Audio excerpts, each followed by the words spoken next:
As much as we're not so loud about this topic, as a society, we know what it means for someone who is ready and intentional about creating a family, but they are late.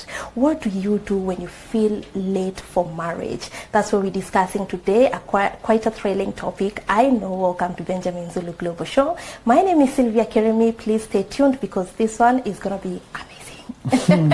Yes, and you're talking about when you're realizing when your seasons are changing and time is going. Yeah. Did we sound the warning that be careful before you marry people in their 40s and they tell you I've now been married before, it never crossed my mind, and there's no convincing reason. Yeah. When you see people who are late bloomers, for many to be frequently in their 40s, women after that 5. Yeah. Most of them, that's the time they're getting a sense of urgency. Women after 35. And men after 40. Okay. Okay? Yeah. Normally, in terms of biological clock, women tend to be 5 years ahead. Yeah. Add to the fact of menopause, women are judged with menopause, men are judged by retirement. Yes. So, when a woman is around 30 and a man around 35, they're almost the same place in life. Yeah. When a woman is 25 and man 30, even in reason, tend to reason the same. Yeah.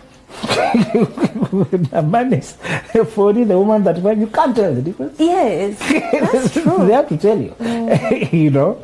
So there are some variations with DNA or the way you live, how do you take care of your body, you're busy with alcohol and partying and all this, or stress.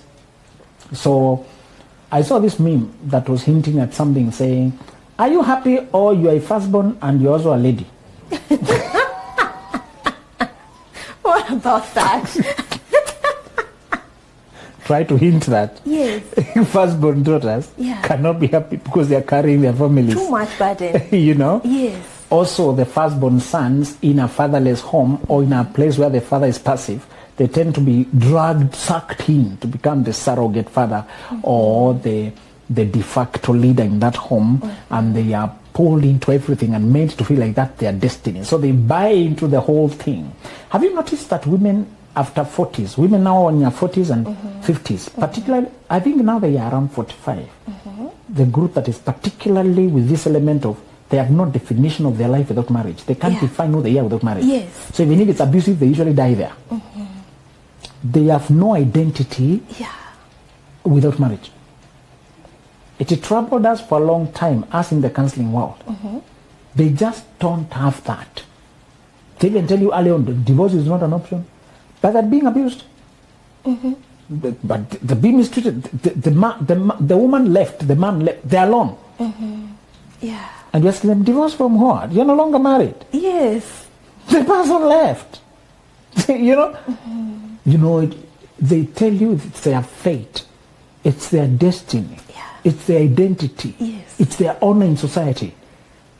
And it's a message that cuts across from that generation. I realized it was a generational scripting. It's a big one for zeitgeist. The spirit of that age, zeitgeist is spirit of the age, or the domineering energy of a particular age group. Okay. So they were born, most of them in 70s, all the way to 1980. Yeah. It was just a fresh country after independence, and the family was being formulated and protected. And even the music from those days, the messaging from those days was that particularly a woman is her marriage. Okay. It was put so powerfully. Yes. They bought it. They held on to that. Yes, that a woman is her marriage. Yes. And that scripting is so powerful that they don't see that this is a partnership and the other person has a role to play, and if they don't play it right, I can't play on their behalf. So many of them usually, they could have become great people. And I strongly believe the part of why we have leadership gap, that generation does not have very good leaders who transform society, because they married wrong and the marriage drains their energy, and they have no way out. Mentally, they're closed. Just to tell you that it's possible that the marriage becomes your doom, not destiny. It becomes if you marry wrong, if you're not conscious about what you want to do with this marriage, what you want to do, the generation can give you a narrative, a scripting a kind of thinking that is closed up. The other generations that come later had a sense of individuality. Those ones did not have at all. Yeah. The one that came next, there was that messaging. If you want it, you can plug into and say, I am married, but I am a person. I am a man. In fact, the healthy view of marriage, what I believe, and now my generation has normalized it, is that I can never let anybody think that I am stuck with them, I can never go anywhere. The right message in our marriages now is this. Yes. As long as you are doing your part, you have nothing to worry about. I'm here to stay. Yes. As long as you're doing your part. But once that is in place, don't worry about me. I'll be there, I'll do what I say, I'll show up. You don't have to wake up at night to check my phone. I don't have to carry my phone to the bathroom. Yeah. I tell you, my generation has simplified investigation. The previous generation needed to track your phone, call Safaricom, or call somebody to check the message. Nowadays, I don't need to check it. I just touch it to see your response. That's enough. Yes. I don't need details. I don't need details. I just want to see how you respond. Yeah. You're panicky, you're running after it. Thank you.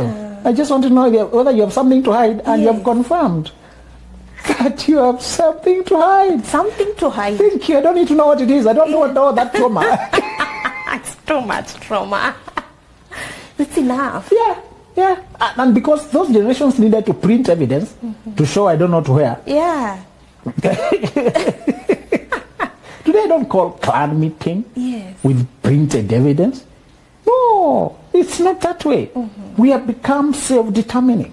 Yeah. I can determine if this is what I want or this is not what I want. Yes. Of course, if I need to fight battles in court, custody, or whatever, I know how to go around now without you even knowing me what I'm doing. Yes. Thank God for technology and AI. I can use it, can get somebody to get all the information and a full file that you don't even see in my house. It's some lawyer to show up when it's needed to be, and you're served with a copy of a mountain of documents showing your movements and what you took, what you did. But just to tell you that nowadays it's easy. We know psychology. We know psychology. Yeah. I just need to check how you panic. And nowadays actually you don't even need to grab. Just ask, please help me with your phone. And the confusion. Because anything might pop up anytime. May kindly. We are watching your phone on TV. Yes. In a pop-up. We are showing me a meme. Yes. We are using your phone for Google Maps as we drive. Yes. And it is there forever.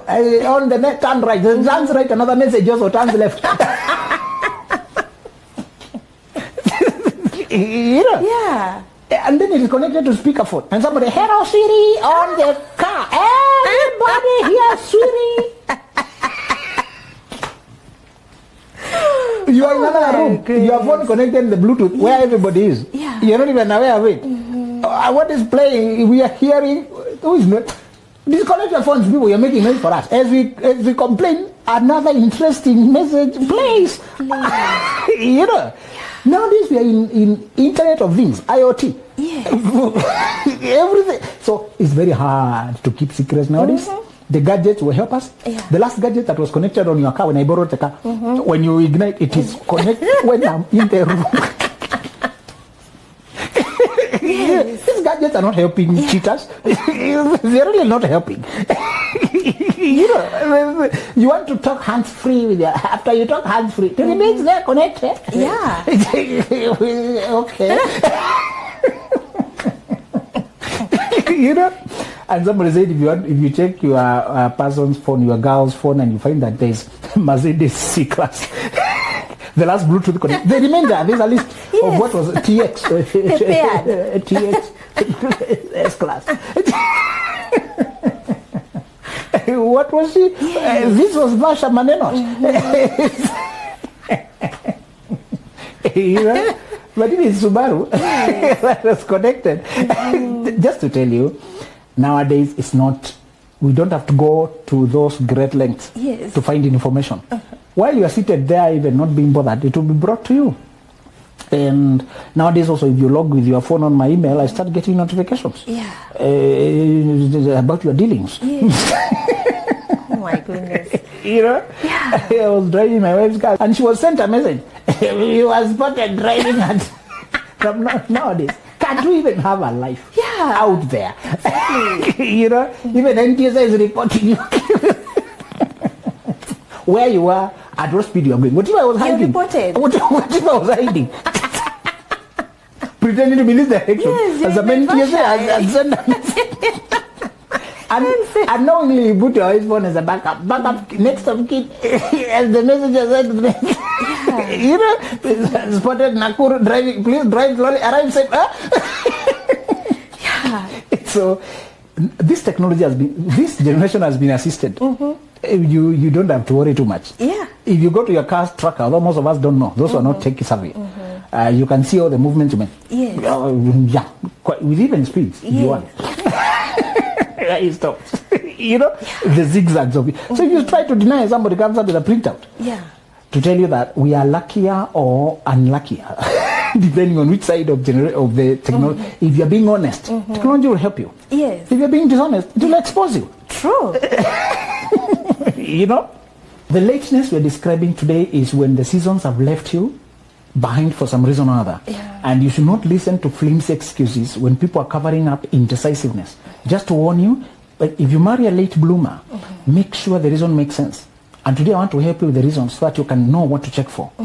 And if a person does not know what weakness has held them back, they have a more dangerous weakness of not knowing their weakness, of not having self-awareness. Sure. If a person does not know what has delayed them, they have a bigger weakness of not knowing what's going on with their life, not having control. They have a bigger weakness of avoiding reality in their life. And they have a bigger danger of projecting, transferring, reenacting their chaos onto you. Are we suggesting everybody must get married by that age? No. People are coming from different journeys. Some don't want marriage. Others want marriage after they are already some things. Others want something. So I just want you to be prepared that if you marry a late bloomer, make sure what they're telling you is sincere and from the heart, and you can see it in play. And the first thing you're going to do when you feel late for marriage is appreciate that you might have just dodged your first divorce. The first step, if you're waking up and it's too late, is thank you. Had you married unaware and unready as you were, you may now be getting divorced. You may now be struggling to cooperate with an impossible person. You may now be trying to catch up with your life after you never actualized any milestone. What are the 3 other things you need to get in place before you go for love and marriage?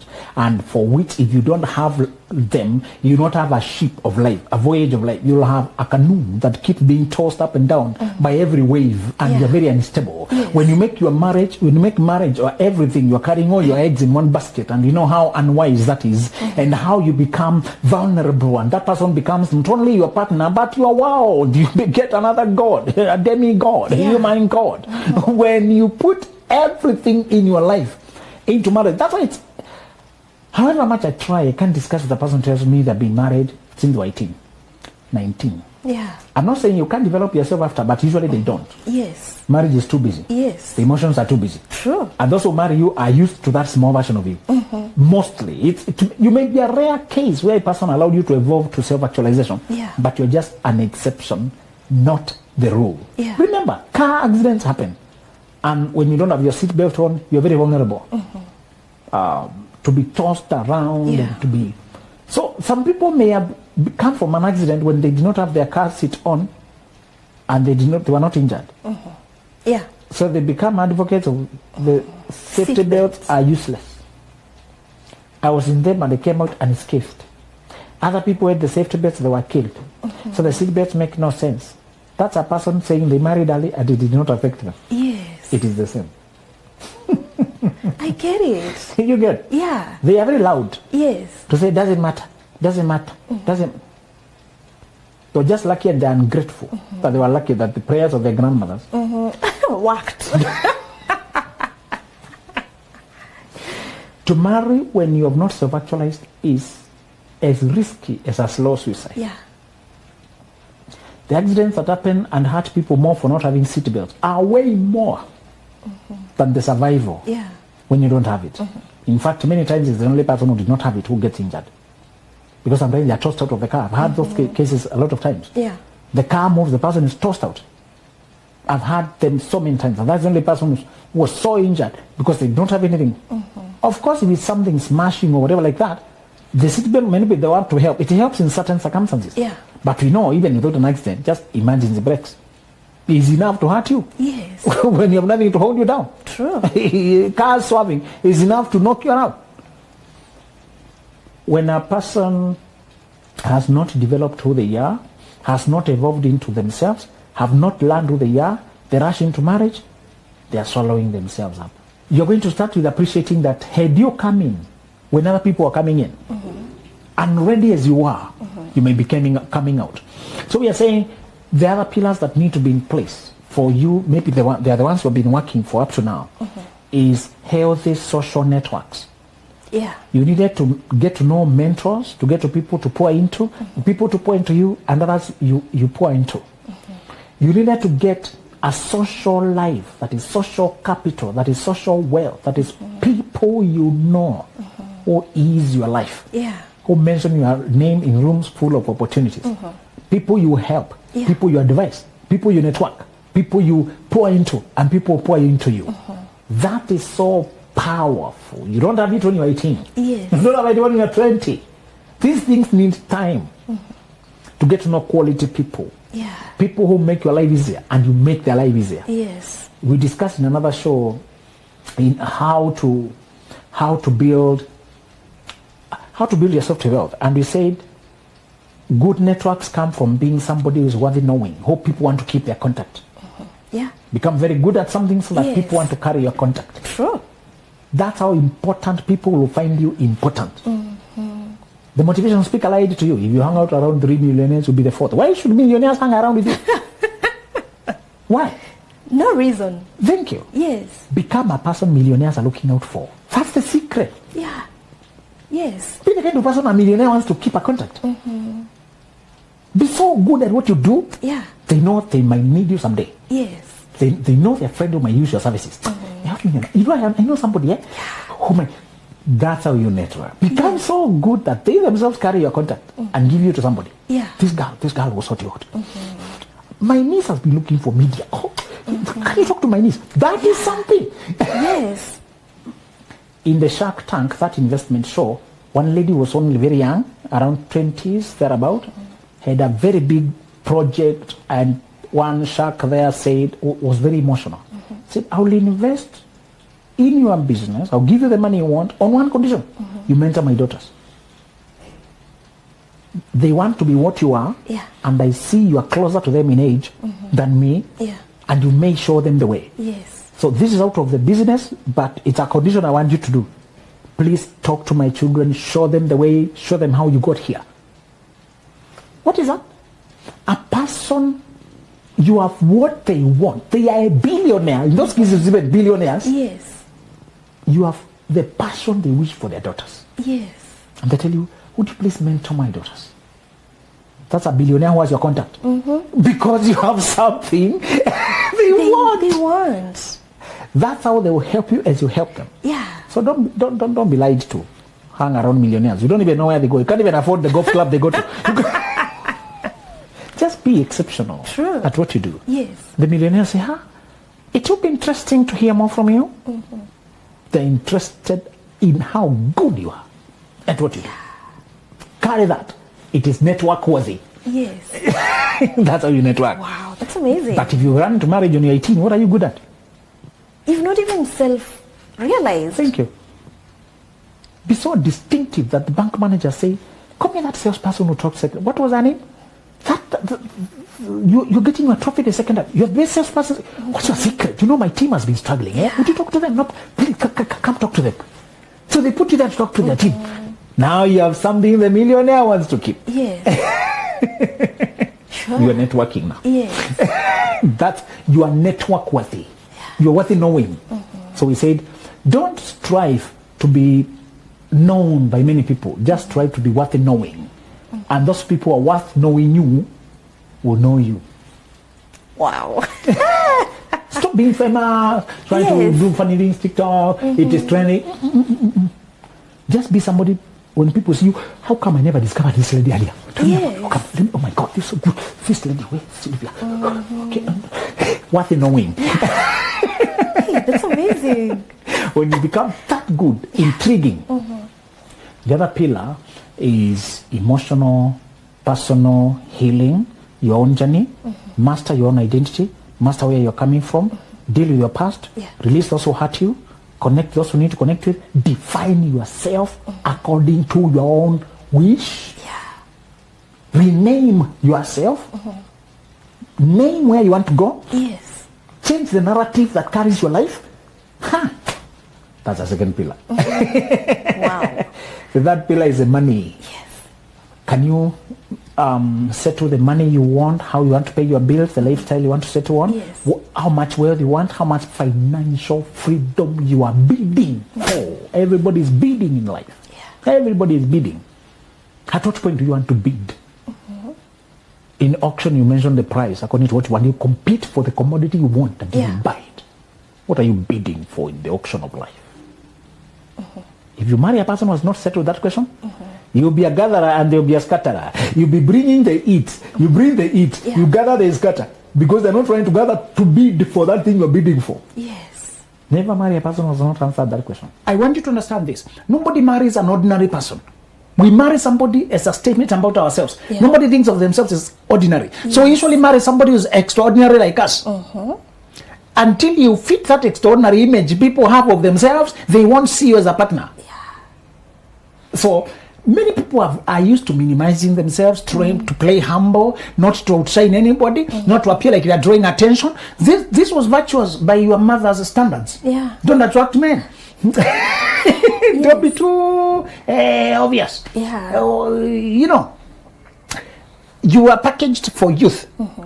Sometimes our mothers were not wrong. You are just not in the season to be seen. Okay?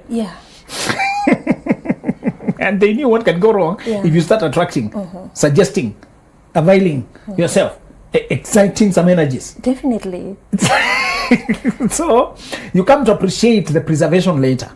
But by the time you close the season now to go to where you now need to settle, many times you've left your mother, you don't include her too much in your life, she's not there when you're dressing, she's not there when you're packaging yourself, she doesn't understand your world, she doesn't understand your taste, you have become a woman, she only knows the girl, okay? Sometimes your mother knows the girl, not the woman.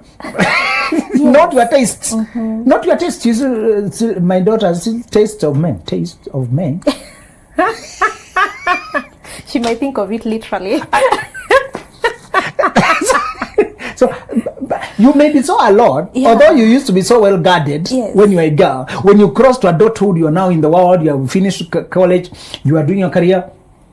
And one girl has asked a question in our discussions recently and said, we were talking about those people, how to frame your life. Okay? When you frame a photo, you print that size and get a frame of that size, you put it there. Now you have a framed photo. Your life, you frame it as well. Frame your life. You cut it with size in mind. And you frame it with a border. Okay? The photo has border and protection. So the boundaries protect what is inside. So you cut a life and build a fence around that. So we're talking about framing. And framing, we're saying you can have a tiny life, you cut it tiny and protect it tiny, and people have to close one eye to see you. Or you can cut a big life that is imposing and present, that must be recognized and saluted. Frame your life. And we are saying the world gives you a formless thing. It's you to frame it. We are born formless. We are just called babies. And if you go to hospital, they give you numbers. Baby number 016. And give you a certificate with a number. No identity. Just labels, So what is the label? The baby Sylvia, but they usually refer to your mother because the one they know. Yes. If your mother is Margaret. Baby Margaret. So they keep referring because this little thing, nobody knows it. Yeah, no identity yet. So the hospitals actually show you reality of life. Yeah. They really show you reality of life. They assign you a bed and they start referring to you by that bed. Oh, you're the one in bed 5, huh? Yes. You are dispensed like a commodity. So I'm looking for my results. So what is? Oh, you are in bed. Oh, okay. They are not yet 15 minutes. Oh, you that case about okay. Yeah, the form. You should know that at some point in life, you are the one to create identity. Powerful. Nobody knows you. When we discussed that, I told them, because we have been bewitched to think by studying a diploma, now you have secured your life. Hey. By studying a degree, hey, you have secured your life. So that delusion causes people in campus to start looking for marriage now because they have secured in their mind their career. Yeah. They have not framed life. So one girl asked there, what if you messed in there, in college, got kids, now you're forced to settle that boyfriend so that you can raise the kids. How can you frame your life from there? I said, you are still thinking you are being forced to settle. Yeah. Nobody forces you to settle. In framing your life, you take charge of your life. You just have children with that man. Yeah. You don't have to have life with him. Life is bigger than children. So frame your life. Yes. One of the advice somebody popped in there to advise young men was to tell them, you should start a family rather than join one. You know, young men want prepared food. Yes. They went as Sylvia, who has another life, who had former life. Now she has children. This boy is 26. She can come to your settled life. Yeah. And become your boyfriend with your children. And he comes there. Yes. And he joins there. So young men want to join. To join, not to start. It's absurd. You know. Yes. And one guy there was telling, I've seen young men clamoring to join families. These women who have children have other chapters of life they have not lived yet. Yes. So one of them was, they were mourning there. This guy found the lady with 2 kids. He stayed with her 7 years, adopted the kids as if they were his. And now after 7 years, the lady has gone back to the same baby daddy to get a third child. When she was confronted, she overreacted and split with him. I said, the lady was just being herself. What can a donkey do rather than kick? The Swahili said, Asante ya punda ni mateke. Another one says mashuzi. It will draw kicks. A donkey's nature, when it is full, when you feed it, it will give you the feedback of kicks. Because it's what? Nature. So this woman could not be what this guy imagined in his head. Yeah. He wanted softness of joining rather than starting. Yeah. Some people don't want the hard labor of dealing with 1 week old. Okay? They just my friend. They want a ready-made one. My friend. My friend. Yes. And you're not saying these people cannot marry. They should marry those of their age. Those of their stage in life. Yeah. There's something you won't skip. There's a place of life you won't skip. Yeah. You just be beaten. When you frame your life, we were not told that you should take a chalk or a whiteboard and draw. Jim Rohn would say, what are your dreams? Then when you start explaining them, don't tell me, show me. Pull out where you wrote it and hand it to me. If you have not written it, you're not serious with it. You don't have any. Oh, okay. If you can't show me the vision, it's not there. It's not there. Vision board was invented because of that necessity to show what you envision.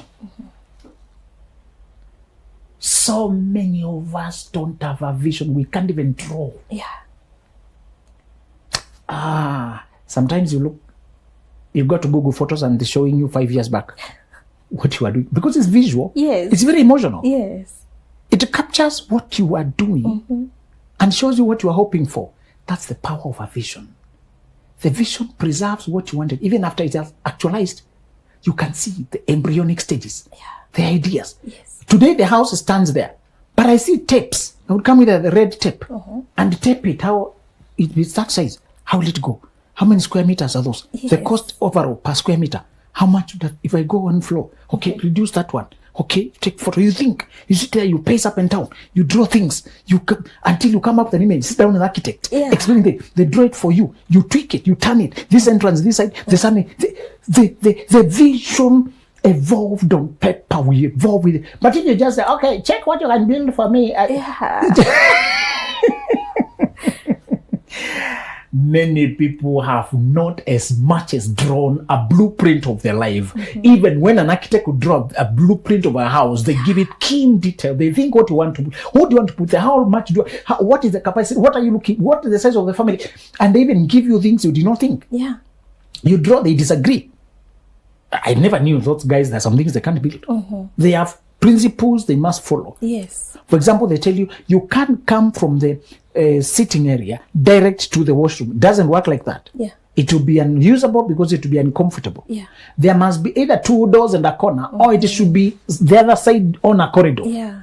And they tell you, that's a universal. You say, but it makes sense. Yeah. Number two, you must have light on at least one side versus this. Professional ones will tell you the rules. Who are we consulting to architect our lives? No one. We're walking into it blindly. Because we grew up in makeshift structures that will be designed by daddy and uncle as they build. Okay, pull that way a little bit. Yeah, this one, add 2 bricks there. No, remove that, put makeshift. We don't take construction seriously, neither do we take construction of life seriously. When you're just building a makeshift thing, you can patch up. When you are building a multi-story, even the county government wants to give you authority that you are not a danger to the people you are trying to build for. Yes. They want to certify.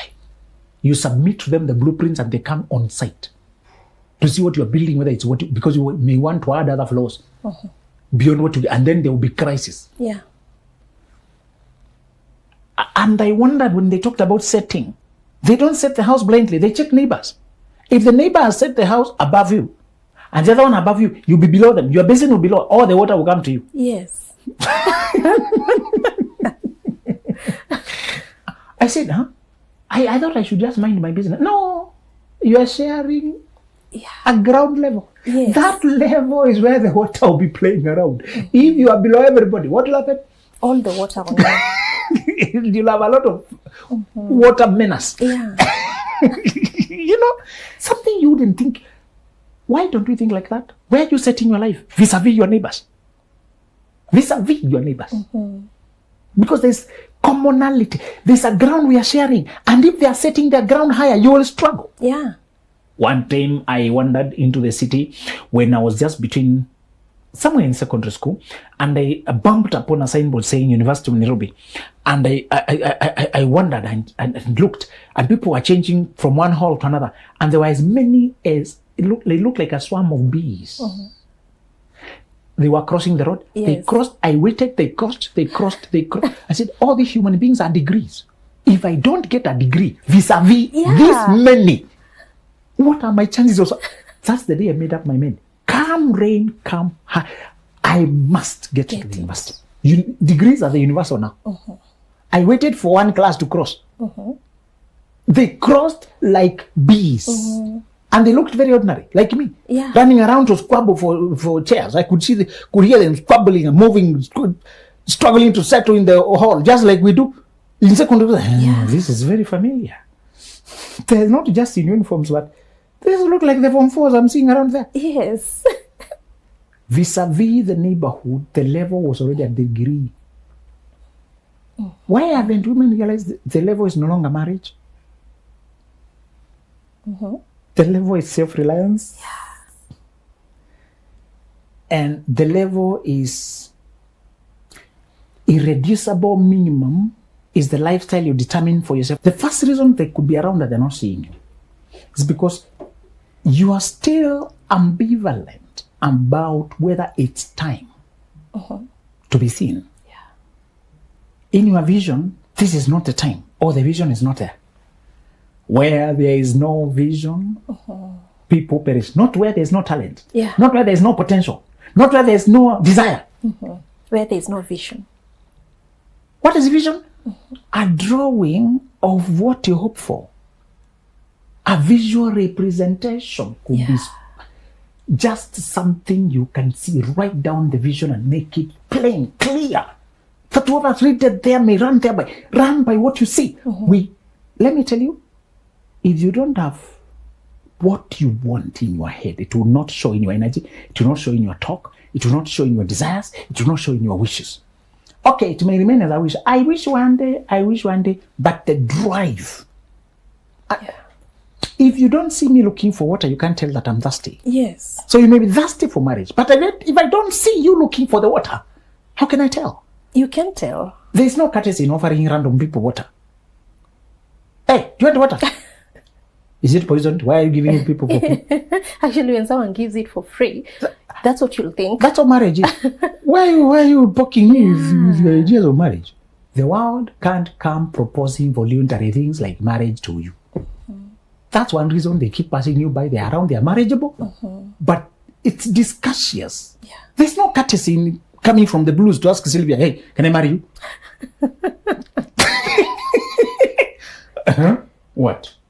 Sorry, who are you talking to? Yeah. That's how it feels. Yes. That's why you are single, my friend. The desire is only in your head. It is nowhere in your walk, in your behavior, in your talk. You don't reach forth for it. So that means there are communication cues and signals that we should show. The energy doesn't lie. Energy doesn't lie. Some people have reached that place, come to the brink of saying, I hope I find, I hope I find, I hope I find, I hope I find. Yeah. But they have not done what the woman did when she had 12 years of an issue that was shameful but too painful. Yes. Some things are shameful but painful. Painful. You don't want to show it, but you can't hide it. Yes. And she tried to get solutions, so it only got worse until she heard that one healer was around. And she said to herself, as she went, if only I can touch the hem of his garment, I'll be made well. Do you know how you move what you tell yourself they must match for there to be results? Yes. Self-talk. We were not taught the power of self-talk. Self-talk matters more than the way you talk to the world. Ambivalence is on and off. Many people don't know that you must have a compelling desire to actualize dreams. Yeah. You know, we have watched too many movies, Yes. where somebody was walking, they bumped into somebody, they dropped where they were, and when they went down to help collect, their eyes met, and chemistry struck, Yes. and from then, it was Love, and the rest is history. too many movies. Yes. That was a scripted thing. That might have been take 10. Huh? Yeah. What you're fantasizing was scripted, and it tried 1, 2, 3. It wasn't working until take 10. And I want it to work in real life. Sure. Yeah. Even the actors themselves were amazed. Are you aware that one of the most famous kissing photos, where a guy was kissing a lady, and he held her one leg up, and she's very famous kissing photo. Do you know the fact of that photo will surprise you? That was not boyfriend and girlfriend. It was random strangers opened to be standing next to each other. When news were announced on a screen, they were watching that World War II had ended. Okay. That Japan had surrendered.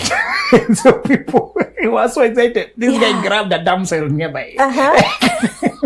And somebody caught a photo. So Wow. they didn't know each other. So some of these things you're fantasizing really are not real. They're not real. In a random town. News, then somebody, breaking news, World War II is over, Japan has a... And our photo is captured. Now that's the most famous love photo. No one's love there. They don't even know each other's names. And that's how we want to take our photos. Show that thing, right? You know. Just know that you must desire these things, you must plan on them and advance towards them. When people are around you, they notice you're beautiful, but you are ambivalent. The second reason that a person could be around you, but they can't see you, is when you're entertaining everybody romantically, when you're entertaining everybody emotionally, when you give flirtatious vibe to everyone.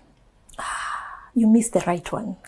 This is the extreme of the other problem. Yes. The first problem was when you're just off, not in the romantic space at all. Mm-hmm. This other extreme is when you're stringing along many people. Yeah. It's enjoyable for people to entertain you, flirt with you, you know, and you're behaving like you are a thing. Yeah. This moment, lose boundaries. That alone repels off serious seekers. They know where this goes. Mm-hmm. Yes. And they don't want to be made jealous every day. You can repel serious people by entertaining too many loose people, by behaving not serious yourself. Yeah.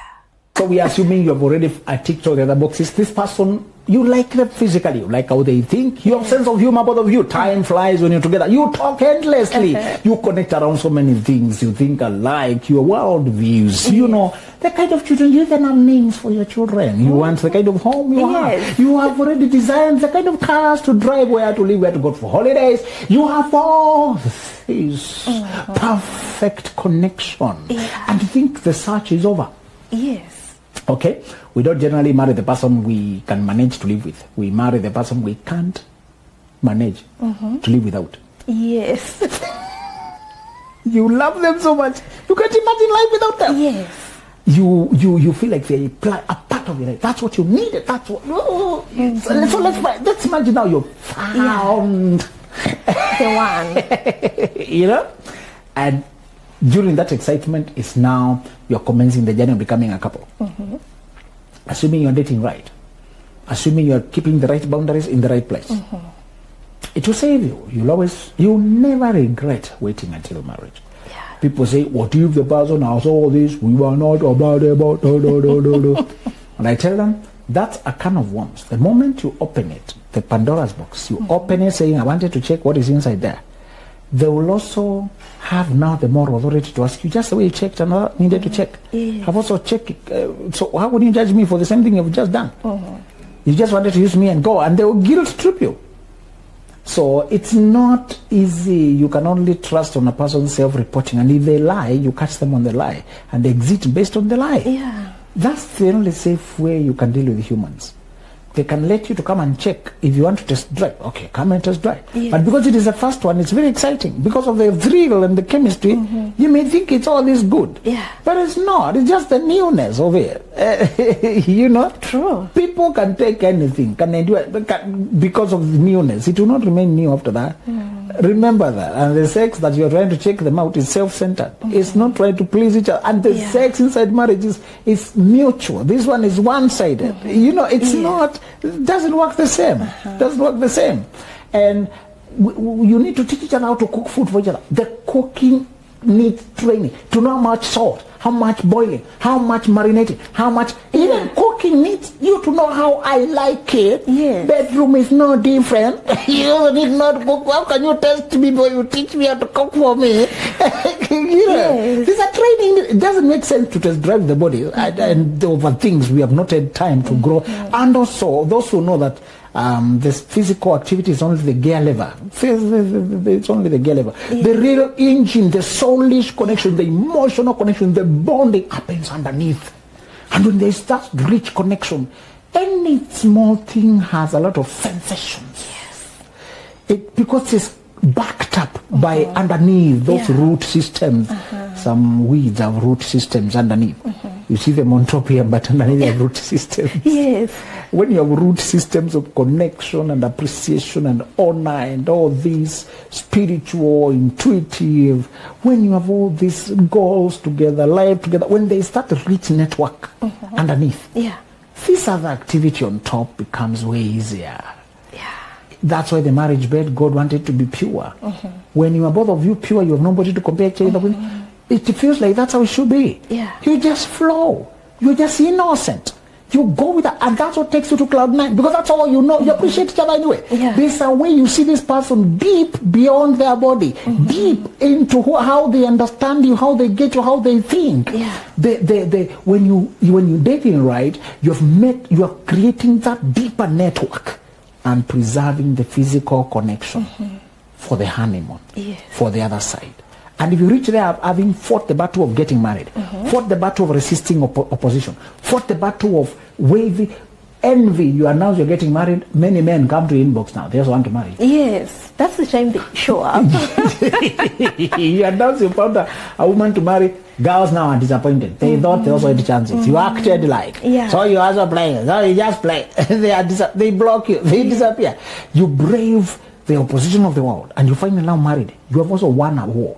You are not coming to just have sex like, oh, let me see what you're made of. It's a top of victory. Yeah. We have fought together. We have fought the fight. We have won. We have managed to conquer. We are starting our family after winning battles and conquer. It is such a bonding exercise when you've come through that braving of the opposition, navigating challenges, converging your ideas, thinking together, and you're finally married in a pure way. It is not just physical intimacy. That's cloud 9. Yeah. In every aspect. It's sacred in that it's you're confirming each other, you're so deeply into each other, you're feasting just the two of you, the feelings are just for two of you, somebody is coming in between you. The specialness of faithfulness has not been taught. It is just special. It's just so out of this world. Even holding hands feels heavenly. Yeah. When you come from that space of appreciating, love each other that much, being got each other's back, and the more you go through life, the more the appreciation. The more you raise a child, you struggle with the child through sleepless nights. This one stands in for the other one. This one backs up this way. The more you appreciate each other, the more even small things like a peck becomes meaningful. A cup of coffee, meaningful. Physical intimacy is just a cup on top of a whole thing. Yeah. So because people try to get the physical intimacy without all this, it feels just physical and mechanical. That's why they don't appreciate it, and they say, oh, you're like this, oh, you're like that. When it is coming on top of depth and depth of what this woman has done for me, how she understands it, how this man is just so gentle, so caring, so protective. When it comes on top of how he helps me to, how we think together, we plan together. When it's coming from that, it's a heaven on earth. There's sparks all over. Yeah. Sensations on top. It was intended that way. You feel it even before. You appreciate even before. And then you have your own culture of the way you exchange messages, how you joke, your in jokes, the moves you make, how you play, how you tease, how you surprise each other. Your bodies are used to getting surprised every time. Caught off guard. Yeah. You're just vulnerable to them. Open to that way, you maintain a lot of high sensitivity and receptivity. So that the physical part is only 10%. The 90% was already happens as we do life. We pay attention to each other. We tease each other. We build each other. We invest in each other. Challenge each other. That part, that cocktail is sex was supposed to be inside a cocktail of other good things going on. You know, we are partners in crime. We do mischievous things together. we defend each other when enemies try to attack. We get babies together. We raise them together. We make fun of that's your nose, this is your leg, and this one, you see this is you, and this is you, and we see our mosaic of what we are creating. We design a kitchen. We come up with a table, choose a fridge. We buy a car. We decorate this. We go to the farm. All of that makes a composite of an amalgam of something you have no name for, but it is uniquely us. And you feel the vibe between you even when you're not talking. It's very rich. To build this, you must value it. If you start with the physical part, it will seem like it is the main thing. That's why it loses. You pressure it, you expect too much from it, and it loses meaning. You just look at the shape of the woman, or how long the man can last in bed. You look at the wrong things. There are times we don't last. We are not at that place. Forget last week. We can't start. Okay, let's stop that. Let's stop that conversation.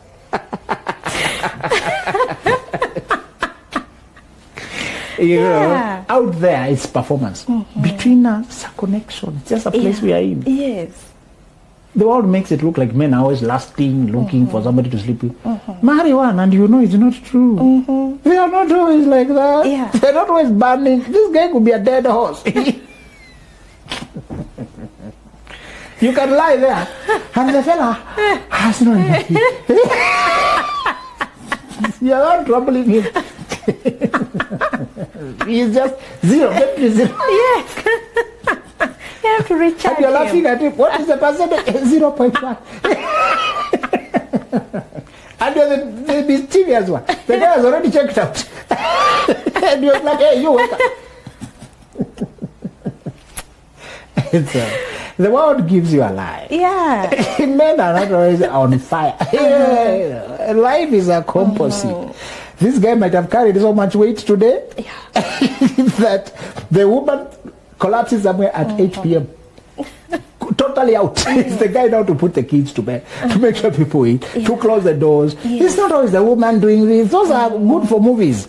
In real life, we are dealing with real life. Yes. So, when you do these things right, if you are dating right and preserving it for the right place, hardly ever will you hear a person, oh, we are not sexually compatible. Hardly. It can happen when there's a deformity or something, or a condition or something. But normally, because of the receptivity, because of how well God designed it, God was very detailed. Yeah. Many of these problems are our own inventions. Their own inventions. And I want you to know, if you can build the life together, the connection together, the other things you're doing together, and then your own rules, how we shall operate. We shall not allow people to do this to us. This kind of language we want in our home. This kind of standards we want in our home. And you are there. If that is what you're putting together, you're not just here seeing Nyash. Yeah. You've moved from being so physically stimulated. Yes. The depth you have with your woman is unthinkable. What she has is enough for us. Yeah. Your woman is not trying to check out what men have out there. Yes. The depth, what she has with a man, what my man has is enough. I don't understand when people talk about polygamy. With the connection you have with your woman cannot be replicated with another one. It's not possible. True. You can't talk that much to two women.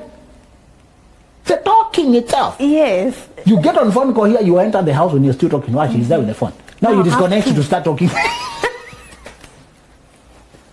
You know? Yeah. And you talk this conversation going to this and that, and you were together last. But how much you're doing life keeps you so connected. You put the phone there, she's still on for you to receive this one and tell the person, and then you pick. She picks another one there. That's why couples have two phones. Yeah. Because really one is for love. The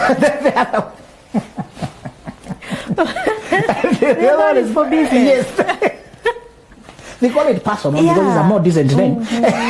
But really, mainly for my family. Yeah. I don't, they find phone busy, and they have a situation. Yeah. There should be one phone they can always find. And they can hold that one and hear this one. Tell them if it's an urgent thing. Sometimes the urgent thing is the little person wanting to greet you before they go to school. True. That's urgent. Dad, bye. It's a little person who doesn't want to go to school. Before they say something to you. And it's urgent. Very urgent. There should be a special phone for the small emergencies of small people. You know? Yes. Where else do you get that? That's why I don't understand when people keep contrasting, goat wife and the side chick. I don't understand. Yeah. I don't understand. You make your goat wife to look like the side chick. Because it's my side and my center. Yeah. You know, she is everything. Why should we contrast the goat wife dresses oversized things, not fashionable, or just plain, up country, oldish looking, not. And then the side chick is dashing, modern, younger, sassy. And then it's the man financing her to look like that. Yes. Why can't I finance my wife to look like that? Yes. I saw this matatu written. Hata bibi yako ni mrembo ni vile umemzoea. Which is true. Translation, Even your wife is beautiful. You've just gotten too familiar with her. So you think people out here are beautiful. Even your woman. And another saying was, unaweza tupa kikaokota, unaweza dhani kimeoza ukakitupa kikaokota ukashanga. You may think it's rotten, you throw it away. The speed at which someone else picks it and cleans it up. You may think your wife at plain. The day she is dressed up after you've lost her, you will regret, my friend. True. Dress up your wife. You will realize even she can be somebody's side chick. She just doesn't want that. But the beauty you are looking at is also here. Only that with my woman at home, we are dealing with life. The side chick may be dressing up for you. This one is doing life. You're not always dressing up. There are times you dress up. Sometimes just deal with life. Cleaning the house, managing the babies, doing the cooking. That is not always about dashing, high heels. True. And makeup. Neither are you always in suits yourself. Yes. Neither are you always looking all this good. Sometimes you're just down with the flu and you're like, who said you always handsome? And people are giving you things. Sometimes even you're under the weather. You're down. So forget these screens, making biceps, and then no. Sometimes you're just dealing with life. Somebody has to drag their feet out of the bed to go do something that is not always glamorous. That's not captured. The filters on Instagram, remove that. They give you filtered image. Yes. If you're dating correctly and you've reached a person you think you want to do that with, what is that one conversation you must have before you say we are rhyming, we are together? I'll tell you two things you shall have in that conversation. You should have it on purpose because it's usually ignored. And it is the ground for most deal breakers. Brings a lot of deal breakers. The one conversation you shall have is you shall ask them, what is the boundaries with the opposite sex? That's a very sensitive thing. People want to imagine, are you suspecting me? You should just trust me. Why is this important? Because closing the tabs and saying goodbye to the world is psychologically painful. Refusing attention from men henceforth. Stopping to flirt with men. Let me tell you. You know the men will have to block good girls. Yes. My friend. The guy will have to stop this leading on. You know, and the lady, you're being open. You know, before you had anybody, you are checking out, leading them on. Now you have to stop leading them on.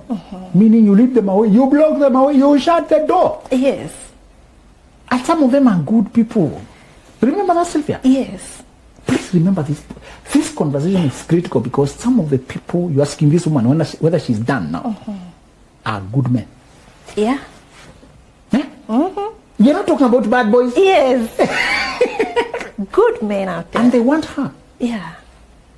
You just happened to win the tender. Are you come and discuss? So now that we are here and we are coming from the world, what do you think we should do with their world? What should we expect from each other? How much privacy with the phone? How do we handle the phones? How do we handle the places we had sent applications? The people we were open to. People we led on. People we made think they have a chance with us because we were searching. Yes. The people we chatted and they not yet responded. The applications you sent and they had not been replied. Yes. What if you receive a congratulations? Your application has been successful. Later. When we are in it. Did I tell you most of the cases I'm meeting of cheating are not a new person who came from the blues? It's these characters who was there, who were there when you came in. It's very astonishing. And yet we leave this area, we leave this tone unturned. We just assume because you have chosen me. No.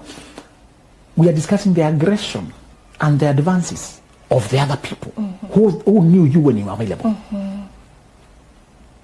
And who shall know you after now? Others will find you being polished and looking good. Yes, looking better.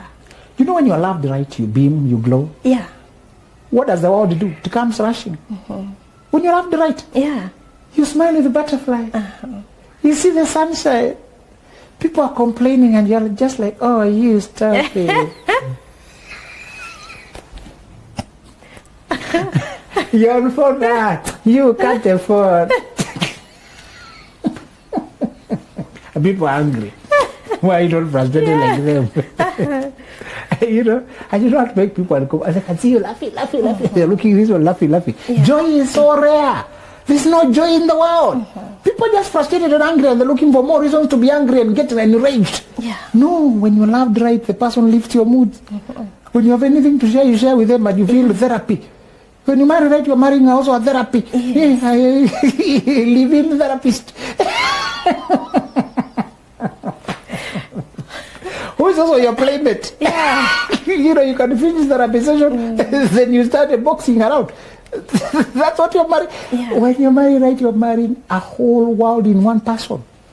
So, when henceforth, people see you living in a balloon bubble of joy, and they begin to crave you, they want to have that. Yeah. You thought it's only physical beauty. No, some people are physically beautiful, but the energy is very, they have no joy. When you're joyous, you're amazing. You don't even realize that you glow. You just appear, people are responding. Yeah. Even trying to mind your business, you want to, why are they playing with me? I'm not a child. Get, you know the way you tease child every time. Yes. People try to tease you every time. You want to, why are people teasing me? Yeah. You look happy. You just remember little things. Generally peaceful. You're not anxious, and does not mean you have all the money or life has arrived. Yes. Just the right love makes your life glow. Yeah. You're minding your business, and people are minding your business. You know? Yes. You need to have a conversation and discuss. Now that we are a team, what do you think we should do?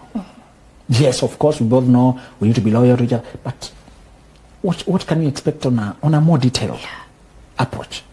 People will be skittish because they have a pleasurable connection dialogue going on with the people who are admiring them, and they're beautiful in their own way, they're handsome in their own way, and it looks harmless. It's a secret little pleasure. These people are beckoning them, and some of them are non-threatening. They respect your relationship. Hey, they respect your marriage, quote unquote. They respect. Nowadays, people don't come with combativeness. Yes. No, and how's your husband? Are your children okay?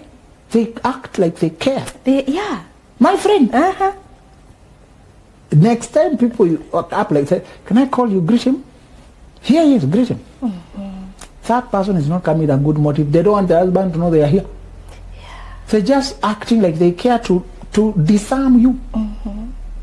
You should not be talking to another woman saying, oh, have you gone for the birthday of your children? Let me see the photo. Oh, sure, it's so handsome. Oh, you are so blessed. Hi, Joey. Oh, you are such a good wife. Nowadays, they come that way to come close.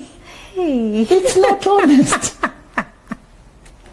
The language is changing so fast. Yes, they tell you, please go home on time. You know, your family needs you. We'll talk on. And they don't call you when you're with your family. But they're waiting for you on Monday. They're creating another parallel thing. They're creating another anticipation. Yes. Oh, okay, I missed you. No, things are getting deep. Things are getting sloppy. Will you pass? You know, when I'm with you, I'm so comfortable. I feel so consoled. Emotional. And then you start hiding your conversation with them. You start hiding. That's where it starts. It starts like an innocent thing. A married person is very attractive to these love-starved people out here. They're love-starved. They're longing for some touch of softness, for some support, and some. They think they can have that with you. Don't be foolish. Let's discuss it. Let's discuss it now. Now that we are starting this journey, and they will come. It's impossible, but that temptations must come. But woe to the person through whom they come. They must come. They must come. But they come through you. Have a dialogue on how you shall handle opposite sex. This conversation, let me repeat, is not automatic because at that time there is usually nobody you're worried about. You're likely to not bring it up because it's not an issue now. But the formation of a good union automatically sows the seeds. for cheating. Why? There were people who you noticed and they noticed you welcomed them, they welcomed. You behaved suggestively, they behaved suggestively, but things had not cooked up to maturation. Yeah, and you picked one. Now you're taken. Yes. How shall you shut the door? And moving forward, others will find you beaming, loved correctly, but out of the market. Yes. They don't respect the ring. They just know you are a confirmed lovable person. Yeah. They no longer respect. They think you are just a good candidate. They don't. Discuss it. What shall we do? The second thing you shall discuss, that is another explosive area. But it is silent when we are happy. In the honeymoon stage, it doesn't show up. It's the issue of money. Bring it up before it brings itself up. If money finds you by surprise, it can knock you to the ground. If you have humble beginnings, when you're starting, there's not much money to discuss. You don't even have the idea of $1 million. That's far away. You're just saving the little you have, uniting. I want you to discuss, what shall we do with our money life? What do you think? What's your idea about it? And the person will tell you, for me, I think we should bring everything to the team. I think we should have unity in money, in our investments. We should decide what we are working on and should channel our resources there. As much as I don't believe, this was my opinion that time, as much as I don't believe in micromanaging your finances, put all your salary here. Okay, so how much you doing? Okay, now take that. This one, no. Yeah. That's not grown up. I don't find that comfortable. It isn't. And I'm not saying this from a lady's perspective, but it isn't. Yeah. It doesn't feel good. Yes. But we should decide our main priorities at any point as a family. We should know now we are trying to build a home. Now we are trying to buy a car. Now we are trying to buy a fridge. Now we should have those regular meetings. We should know what is our priority. Yes. What are the needs coming up. We should know where our money should be going now, on an overall sense. You get? Yeah. Next is that me being the leader, I'll be taking the leadership, and that I'll be availing everything I can make for our projects, for where we are. We'll be availing where we are. We complete goals, we tick boxes. Yeah. If the woman happens to be earning, because when you start family, she has her fluctuations. She's babysitting, she's maternity leave, she fluctuations. She may be working here, earning this, while also she needs to do this and that and that. Many of the men I have had, that's the opinion I shared, see what you can give us from your own, without having to drain, because I trust you and you can overdo. I even don't want you to overdo and then you're drained. Yeah. Because the woman can get stressed when she overgives. I want you to give the proportion that is comfortable to our larger projects, while still taking care of your personal side. Because the man also is also giving you to your personal side. The man wants to pay for your salon, to feel like the husband. Yeah. He wants to have the right of a husband. It's not honorary position, that's my husband over there, he married me 3 years ago, that's why. No, every day. This man wants to do things that on a continuous basis you feel his presence. Yes. You see? Yeah. So this is paying the salon, is doing some things there. And he's asking respectively, don't pay everything for yourself, you're no longer a spinster. Then let me pay. So I'm just proposing one method of management. Yeah. There are many other people. There's a pool method where people just put the money in one pool and they're drawing it from. If it works for you, go with it. But I'm just saying, some of the methods I've found people discuss dialogues about money would be, we set up, because if you don't discuss what your priorities, we end up scattered. This one is saving to buy a plot in Kilifi, this one trying to buy a plot in Kamulu, the other one is buying a car here, this one taking a mortgage over here, the other one. You'll be scattered. Yes. Yeah. But if we set our sights on one thing, and we go after it, set our sights on another, that doesn't matter who is earning 100 times. I'm backing you up here, you're making the money over there. Yes. Our goal as a family is this one. Yes. That unites the whole cause, while we are also maintaining your dignity, your autonomy. Yeah. There are some little things you don't need for me to know you took tea with your classmates. Now that's why I saw the ATM has paid 400 shillings. but some people are petty. Yeah. Especially if that's a man that's not a gentleman, really. I want you to also have your own respect as a grown up. Yeah. Do I want to micromanage you? No. You know, Yeah. I prefer you to have your dignity, to be respected, and in that case, those little monies that your father drank somewhere he could not pay, 600 shillings, and he called you when he was there being harassed, Yeah. or that uncle or that cousin of yours. The shoes, You're able my to shoes pay. has been taken because I have not paid 300. I can't reach my husband and Zanu can authorize the payment. That doesn't sound. Yeah. You still have your dignity. I tell you the truth, I don't want my wife to be making her money then eating her money, meeting her needs. Who am I? No. Some needs are mine by force. Yes. That's my domain. Even if you're making the same amount of money, take it to the project. The same currency but coming from me. The husband is a role. I play the role. I earn that respect. We can't say, oh, it can cancel out. Since it's the same as what you're earning, no, it is not cancelling out. It isn't. Either. Doesn't feel the same when a lady pays her own salary than when you pay. Doesn't feel the same. Oh. It doesn't feel the same. Okay. She wants to be able to brag to her girlfriends. Yes. My husband. Because they keep asking, oh my God, the husband should be in the conversations. This love is petty, but it's real. That pettiness is the fun, my friend. Yes.